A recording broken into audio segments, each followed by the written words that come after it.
Ant-Man and the Wasp: Quantamania began the year as the first entry in Phase 5 of the MCU, and it's definitely not just another forgettable and pointless movie about uninteresting characters and villains about a random secret civilization's uprising in a world that looks straight out of some fever dream. Right?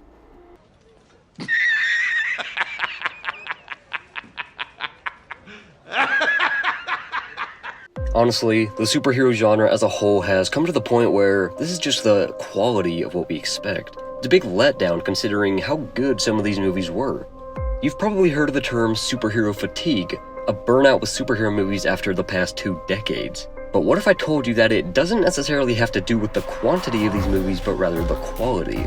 And Ant-Man and the Wasp: Quantumania is possibly one of the worst cases for superhero fatigue I've yet to see, considering I gave up on the MCU a while ago. You see, Quantumania is the literal definition of generic superhero movie, with no originality and in a vast universe of other stories has no relevance, impact, or meaning whatsoever. This movie has no defining features, nothing to call its own. Quantumania is a movie without an identity because it's just a carbon copy of what came before. First off, this movie has no identity of its own, no defining features, nothing new or interesting. Take the concept of the movie as a whole. Scott Lang and his family accidentally get sucked into the quantum realm, and so the end goal is to get out.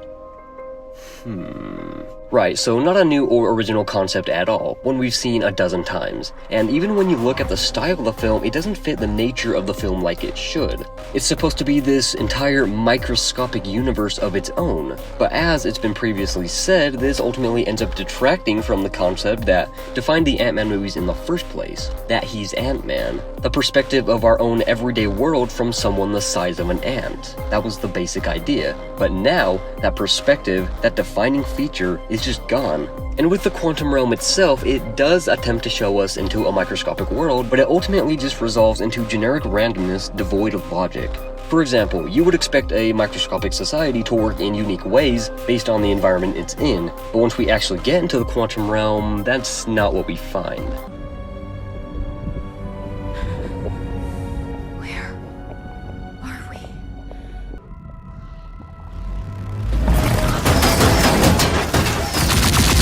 The problem is that this world that we stumbled upon just turns out to be just another society, similar to all of those we've seen before. It just looks like the look and aesthetic of what came before smushed into one.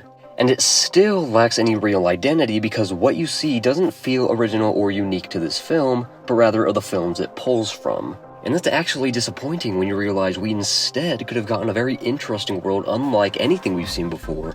The quantum realm requires different ways, different systems and methods to run as a working society. The entire idea is that it lacks the innovation and resources of a society like ours. And there are a few instances that showcase this, but it's just not enough. And the bigger problem is that for a world like the quantum realm, the world we come to find makes absolutely no logical sense in regard to what the world is.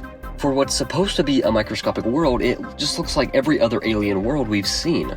For a quantum world to have advanced technology mirroring others, it just doesn't make any sense. Like, these are microscopic beings, but you wouldn't be able to tell from the movie. Their environment around them doesn't showcase any of that. How do flying ships, and cyborgs, and electric bridges, and weaponry, and holograms, and nanotechnology, and another huge, random military-like army exist in a world at such an incredibly small and isolated point where none of it even naturally can? It's like a template superhero movies have begun to use. Oh, discount generic bad guy army? Check. Strange looking world for the sake of it looking strange? Check. A huge and unknown world to expand our cinematic universe? We gotcha, bro. And it's not just the concept or setting of the world, even though those are some of the defining elements of creating a strong foundation for a story, but it's also the characters. Scott Lang is now famous for being a superhero and is touring, which is actually not a bad idea for a character like Scott. But the issue here is that for the beginning of the movie where we establish our characters, this is the only aspect of Scott we see. So when the main story begins and they get trapped in the quantum realm, suddenly everything we've built Scott up with up to this point is pretty much useless. Not only in the sense that it's not some trait or skill that he can use, or some flaw he needs to overcome, though the movie does try to go in this direction, but we'll get to that in a bit. He's just a generic character. Or look at his daughter, Cassie. Her introduction is when we learn that she's in jail and we have to go bail her out. Now this would seem like an actually interesting trait for her character, Perhaps she's picking up on what got Scott into his thieving days in the past, or perhaps has a misconception of justice. Something that can bring Scott full circle from his past and to the present as a hero and a father when he tries to teach her these things. That's exactly what this movie should have been. Cassie being a well-intended fighter but lacks the understanding of what it means to be a hero. And this would be where Scott comes in, to act as that role model, to help her learn, and for her to finally step up in the ending, but from a new perspective, from a better understanding of her responsibility and what she's fighting for. If you've seen the movie, it's pretty clear this is the direction the movie at least tried to go in. They even set it up with Cassie's resentment towards Scott for not currently doing heroic deeds, and the two get separated from the others once they enter the quantum realm. It's the perfect scenario for these two to bond, but that would require some brain power and, purpose. This is what I think officially killed the movie for me. The movie wants this kind of character build-up, but it does it in the strangest perspective possible. Back to Cassie's should-be flaw, her resentment towards her dad is based solely on the fact that he isn't currently dying to save the world at that very moment. In fact, this sort of resentment comes from everyone close to him, from Hank, Hope, Janet, everyone. Everything he's fought for up to this point is irrelevant. It's such a strange thing to belittle your protagonist for. And with Cassie, her getting into jail was because...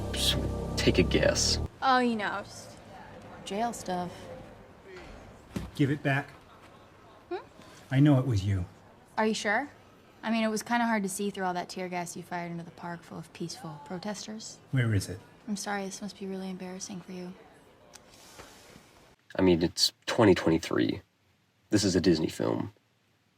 What'd you expect? Like we talked about, the obvious point of this would be to show Cassie's misguided idea of what being a hero is. She has good intentions to help people out, but she doesn't fully understand it, and then Scott would show her when they go up against Kang. But what the movie actually did was take the side of Cassie. She's apparently in the right for her actions, and Scott is the one with the flaw. And this continues throughout the story once we enter the quantum realm.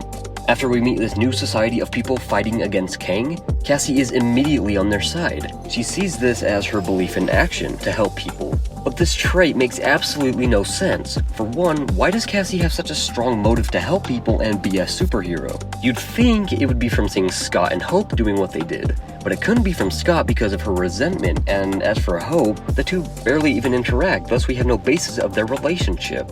So let's say Cassie has this motive to help people because that's what her dad and mom did. Mom, right?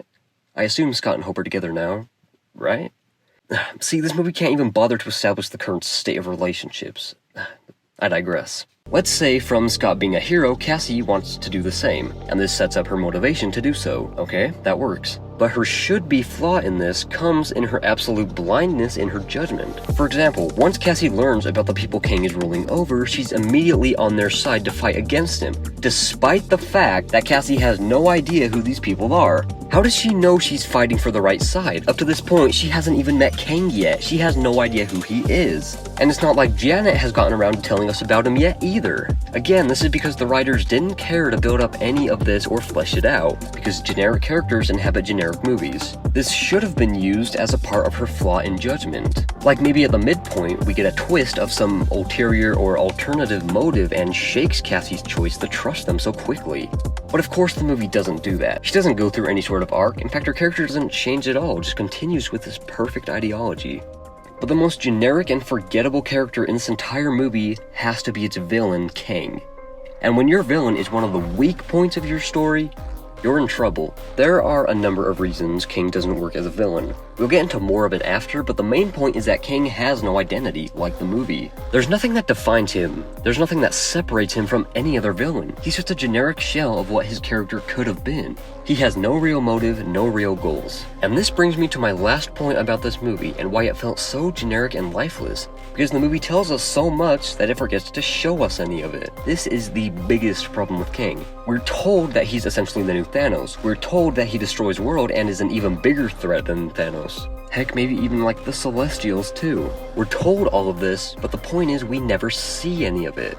Let's compare Kang to Thanos. Thanos with this mysterious villain being built up with every movie, mostly in the post-credits scenes. Once we get to Infinity War, Thanos has a goal, to collect the 6 Infinity Stones. We learn his motivation, which is he wants to wipe out half the universe so that the other half can thrive. And we also learn the consequences if he reaches his goal and gets the stones. And to take it a step further, we're even shown this consequence at the end, and it's the big setup for Endgame. This is also complemented by showing Thanos collect the stones.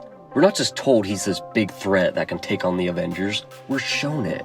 Thanos is a clearly established character. He has a motivation and a goal, but Kang doesn't. Everything we learn about Kang is just from characters spouting exposition of him. He was banished to the quantum realm because he was just so dangerous, or something. He wants to destroy the universe because, well, reasons. And he has the power to do it because we said he would, so therefore he can. Telling the audience over and over that some guy is some big threat and can destroy a world, and is even more dangerous than the last big threat isn't exactly a sure way to convince them. And it also doesn't help that, unlike Thanos, Kang, this new villain for the foreseeable future, is essentially set up in one movie. Unless you count whatever that was in Loki. And of course, the same issue continues over and over again. We're told that Cassie built a quantum Hubble telescope on her own. Now mind you, we've never seen her do anything science related in any movie, but you know, science and stuff. STEM, shut up, you gotta get this movie rolling. Janet rambling on and on about Kang with nothing to back it up. It's the continuous lack of establishing the necessities the story needs to work. And when these necessities are lacking, it doesn't work. Quantamania is also the kind of sequel that can't even stand on its own. This is the kind of movie that relies on the fans' engagement with the previous movies to get them to watch this one. Avoiding making a generic, unoriginal story involves building up your story and getting the audience to care. Your movie can't have its own identity if it's not its own movie.